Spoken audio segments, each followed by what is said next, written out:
Greetings, salutations, howdy. Welcome, everybody. It's the Chris Salcedo Show Worldwide here on the Vida television network. Glad you tuned in for this evening's program.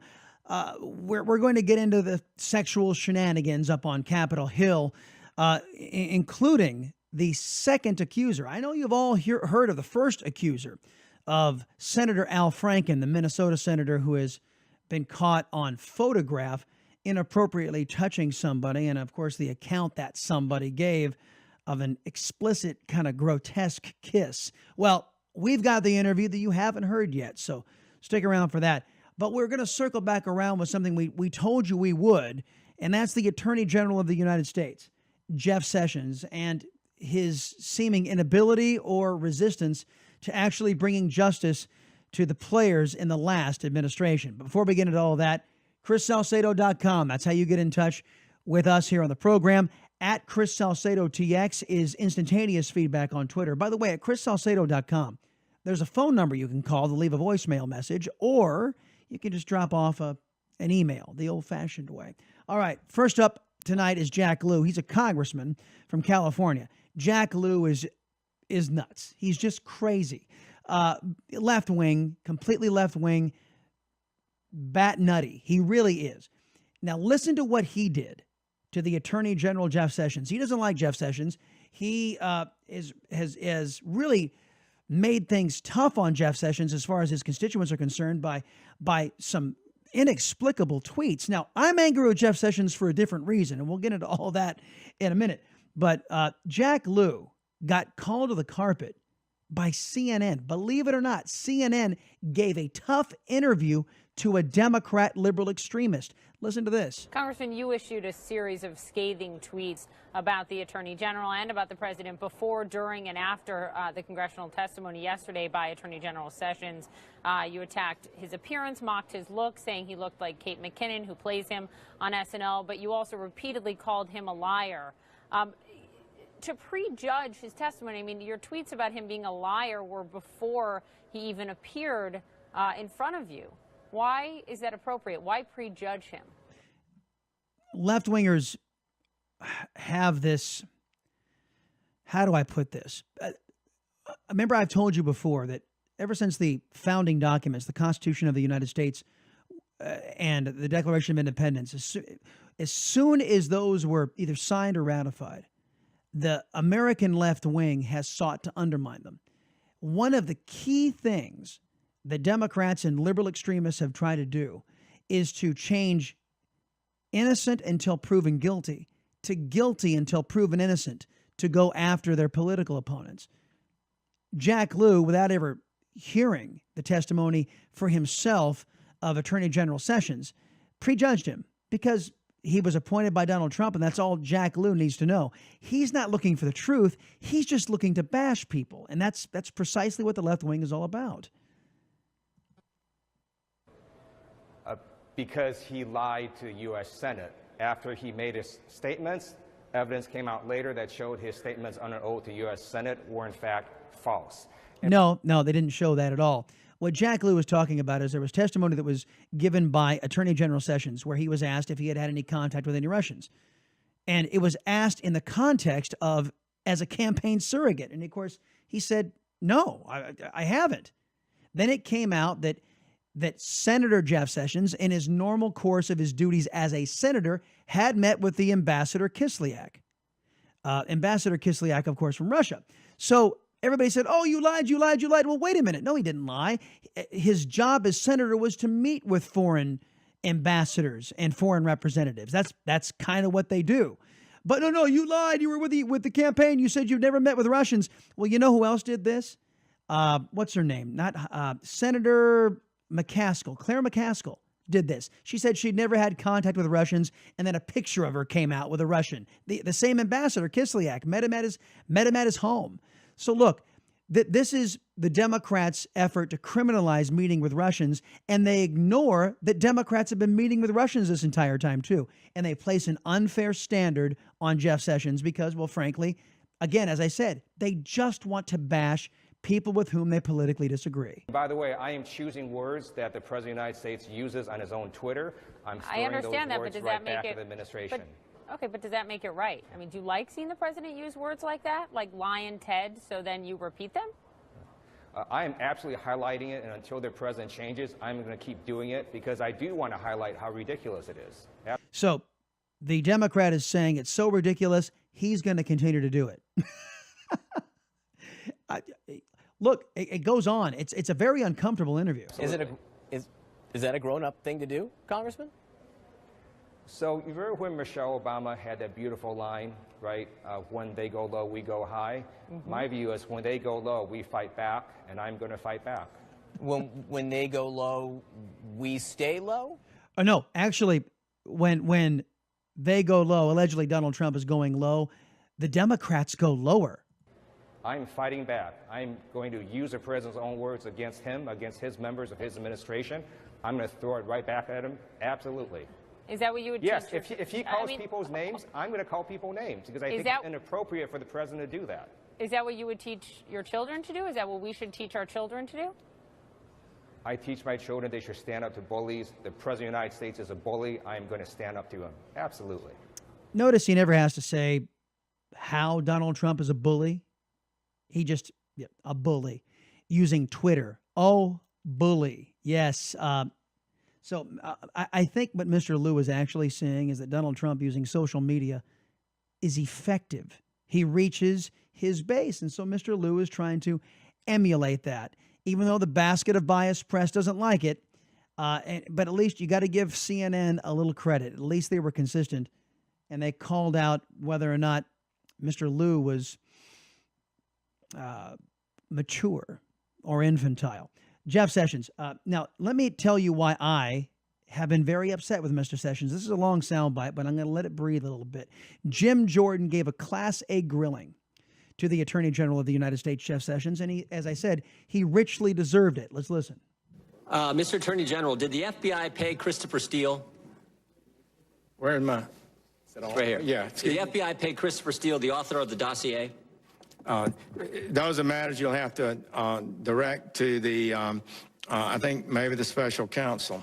Now, wait a minute. Christopher Steele made up that Trump dossier that Hillary Clinton and the Democrat National Committee paid for. Wait a minute.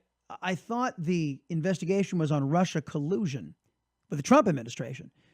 Is this Jeff Sessions letting the cat out of the bag that indeed Hillary Clinton and her campaign are also under investigation, and the DNC is also under investigation for colluding with Russians? Because, as you know, Fusion GPS is Russia government affiliated. They hired a Russian operative, Natalia Vienetskaya, the same attorney who met with Donald Trump Jr. So let me get this straight. Donald Trump Jr. meets with Vienetskaya, and that means he's colluding. But Hillary Clinton and the Democrat National Committee hire the law firm who employs Vienetskaya to get dirt on Donald Trump, and that's somehow, what, okay? I don't know. And why is that? I'm just asking if someone. Well, I'm not able to reveal internal investigatory matters here that's under the investigation of anybody, but particularly, I think, this happened in the summer of 2016. We know the Clinton campaign, the Democrat National Committee paid through a law firm, Fusion GPS, to produce the dossier. We know the author was Christopher Steele. It's been reported that he was on the payroll of the FBI. I'm just wanting to know if, in fact, that is the case. I'm not able to provide an answer to you. Did the FBI present the dossier to the FISA court? I'm not able to answer that. Is he not able? Or, again, I don't know how to interpret this. Either he's never looked into it because, Democrats, we never investigate Democrats up on Capitol Hill. Or there is an investigation, he can't comment on it. I just don't know. But these answers, in my mind, there should be answers to these questions. Do you know if the FBI did the established process protocol in evaluating claims made in the dossier? I'm not able to answer that. So the Attorney General who oversees the FBI is not, this would have been the first thing I would have done as Attorney General coming into the job. I would have said, I want an evaluation top to bottom. If if proper procedures were followed in James Comey's FBI. We already know he's been drafting an exoneration letter months before he had completed his investigation. And even before he interviewed Hillary Clinton, he was exonerating her. We know this already. Jim Jordan knows this already. If the Attorney General was wanting to drain the swamp, clear up all the bureaucratic nonsense in the Justice Department, you would think that would be the first question he'd ask. Were procedures followed? But he doesn't know. And is that really a pending investigation? Is the FBI under investigation right now? Why doesn't Jeff Sessions answer these questions? On January 6th, then FBI Director James Comey briefed President-elect Trump up in New York about the dossier. Shortly thereafter, the fact that meeting took place and the subject of the meeting was the dossier was leaked to CNN. Do you know who leaked that information? I do not. Are you investigating who leaked that information? That would be a matter within the investigatory powers of the special counsel. You said you or the got a number of Department investigations going on, Mr. Attorney General, regarding leaks. Is that likely one of those that you're investigating? I'm not able to reveal the existence of investigations or not. Okay, all right. 27 leaks are under investigation. We did learn that in his testimony before Congress. But man alive, folks, what really strikes me is all of these problems that we know have existed. See, it could be one of two things. Number one, Attorney General Jeff Sessions is trying to sweep under the rug known criminal behavior from Democrats in the previous administration. Or it was so extensive, so expansive that and there are so many people that are currently these Obama holdovers working against him that it's taking all this time to get proper investigations, get his own people in place so that a proper investigation can take place. But there are a lot of questions that the Attorney General in his time here on Capitol Hill should have been able to answer, but he didn't. And I'm curious as to why. Now, he didn't, again, he may not want to tip off those who may be under investigation. I'll leave room for that. But a lot of people out here who've wanted to see justice for a long time are growing very impatient. Mr. Attorney General, I appreciate your service in the Senate. I appreciate your service at the Justice Department. Consider you a friend. And frankly, I appreciate yesterday's letter saying you were considering appointing a special counsel that you sent to us. But my concern is we sent you a letter 3.5 months ago asking for a second special counsel. And if you're now just considering, what's it going to take to get a special counsel? Yeah. The implication is that what the hell have you been doing? What have you been doing up there? That is we have been a year in office, has the Trump administration. What have you been doing? These people have a special counsel. There is, folks, let me just tell you this. There is so much more evidence out there about Hillary Clinton bribery with the Russians, Hillary Clinton's the Fusion GPS fake dossier and paying for dirt on to a foreign government for election help and opposition research, which is no bueno. You can't do it. You can't pay a foreign government for that kind of stuff. There is a mountain of evidence out there, a lot more evidence than was in place for this special investigation of Bob Mueller to investigate Trump-Russia collusion. There's a mountain of evidence that says that Hillary Clinton and the Clinton Foundation and the Obama administration have a lot of legal culpability here. That there's a mountain of evidence there, and there's a little smidgen mound of speculation about Trump-Russia collusion, and we have a special investigation for the little mound, which, by the way, we don't even know what they're investigating. There's a special counsel investigation. There's no existing crime. Folks, collusion with Russia is not a crime. There's no crime there. So Robert Mueller is searching for a crime, which is not why you convene social counsels. And that Jim Jordan is very adequately outlining, man alive, we got a ton of evidence over here. What are you doing? We know that former FBI Director James Comey misled the American people in the summer of 2016 when he called the Clinton investigation a matter. It's obviously an investigation. Yeah, that was Attorney General Loretta Lynch telling Comey about Hillary Clinton's investigation. Just call it a matter. Comey says, well, we don't do matters. We do investigations. We're the Federal Bureau of Investigations, not the Federal Bureau of Matters. But Loretta Lynch wanted to adopt the semantics of the campaign, which is, of course, not her job. They're not supposed to be political in the Justice Department. Well, Barack Obama changed all that. You know, FBI Director Comey was drafting an exoneration letter before the investigation was complete. We know Loretta Lynch, one day before the Benghazi report came out, 5 days before Secretary Clinton was scheduled to be interviewed by the FBI, met with former President Bill Clinton on a tarmac in Phoenix. We know after that meeting, when she was corresponding with public relations people at the Justice Department, she was using the name Elizabeth Carlisle. You know, as I've said before, it seems to me if you're just talking golf and grandkids, you can probably use your real name. Loretta Lynch used a phony name, even though she said that her meeting on the tarmac with Bill Clinton, we're just talking about golf, just talking about our grandkids.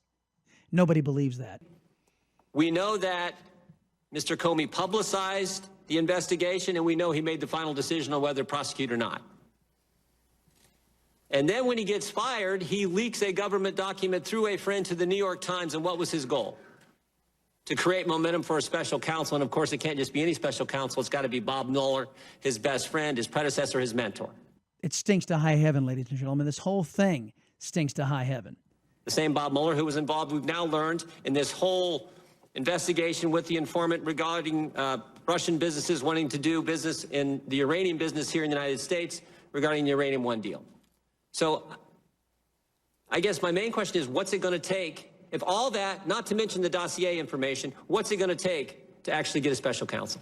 It will take a factual basis that meets the standards of the appointment of a special counsel. Is that analysis going on right now? Well, it's in the manual of the Department of Justice about what's required. We've only had two.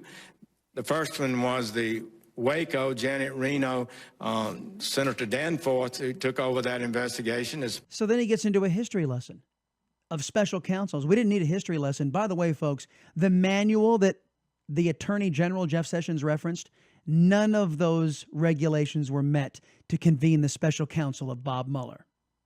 I'll be right back.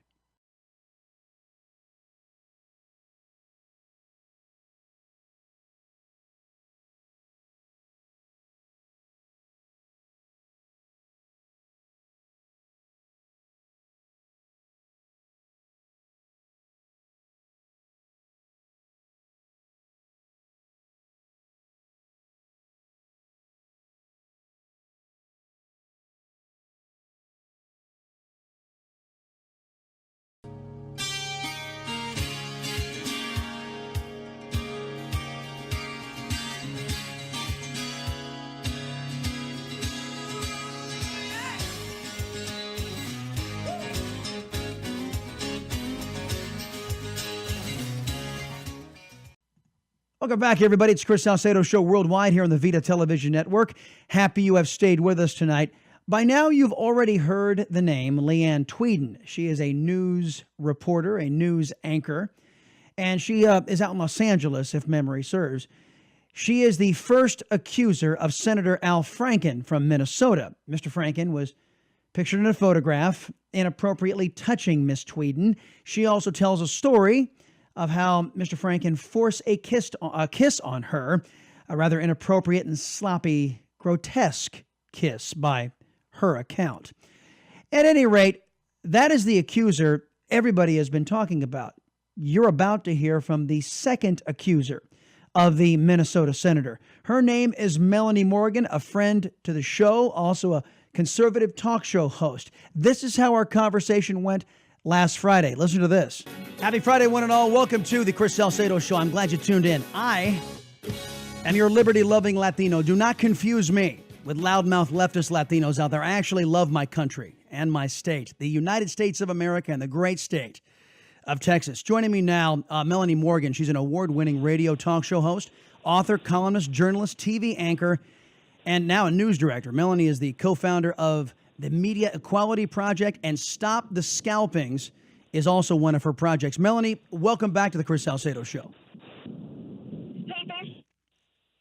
Yeah, I appreciate it. I love your listeners. They're all like really super involved with Stop the Scalpings now. Yeah, I know. We had one of the individuals from your group come on the other day and tell us how we could fight back. It was very instructive, and a lot of folks in the WBAP audience were all too happy to get involved. Look, the reason I brought you on today is a very serious matter. Yesterday, the first accuser came out providing photographic evidence and testimony to Al Franken, the now Senator Al Franken, and his sexual misconduct. And you have a story to tell as well.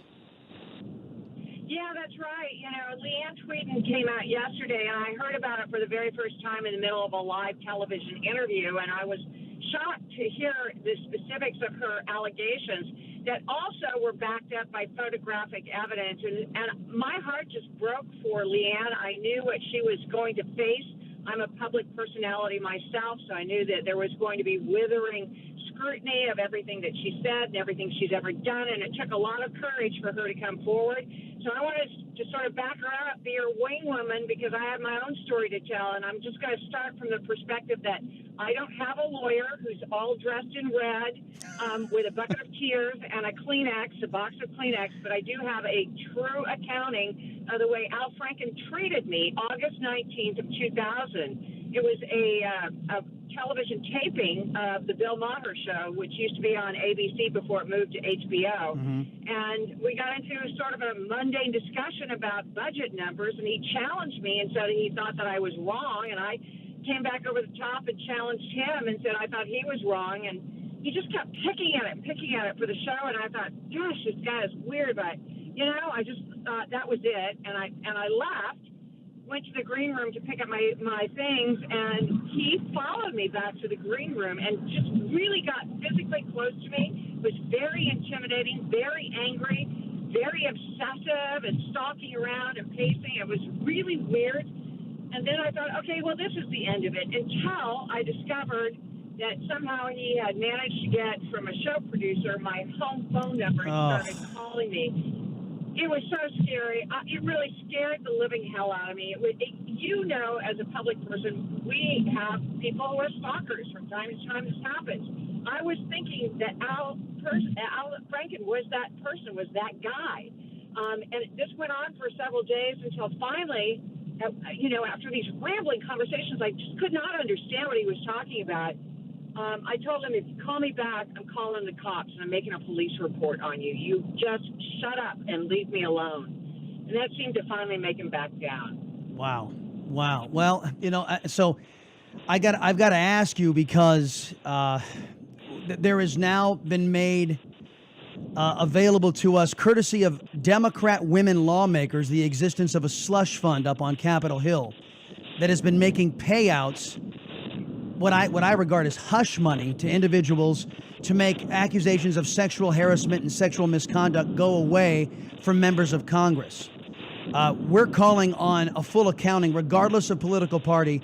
If payouts have been made in the names of anybody in Congress, past or present, we ought to know what their names are, and if they're currently serving, they ought to be immediately expelled. What do you think? I 100% agree with that, Chris, but I did some investigation of my own on that, and unfortunately, these women who have been making these allegations against members of Congress and have received this hush money also sign non-disclosure agreements. They're called NDAs. So by law, they are not allowed to talk about this, and that means, of course, the lawmakers can't talk about that, and that means that this silence, this cycle of silence continues, which is very disturbing.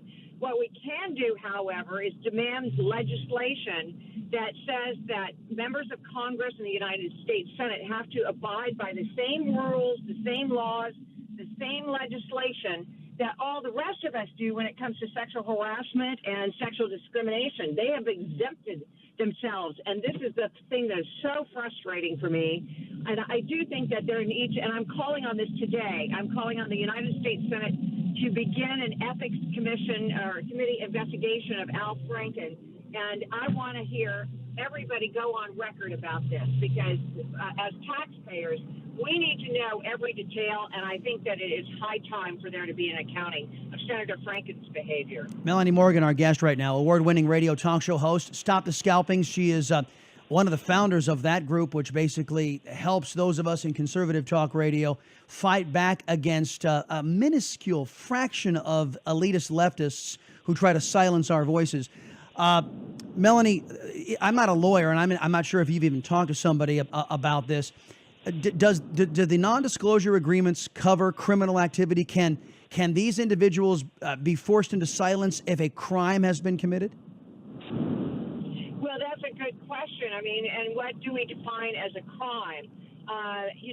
Remember that Harvey Weinstein kept all of his accusers silent by making them sign non-disclosure agreements for years and years. Yep. So, I don't know where the line slices, whether or not it would encompass sexual harassment or not. But I do know this is a very common tactic, not only with members of Congress, but in the corporate world as well. These NDAs are kind of the way that these sexual harassers and serial rapists, some of them, and others, keep us all quiet, or keep women quieter, and men as well.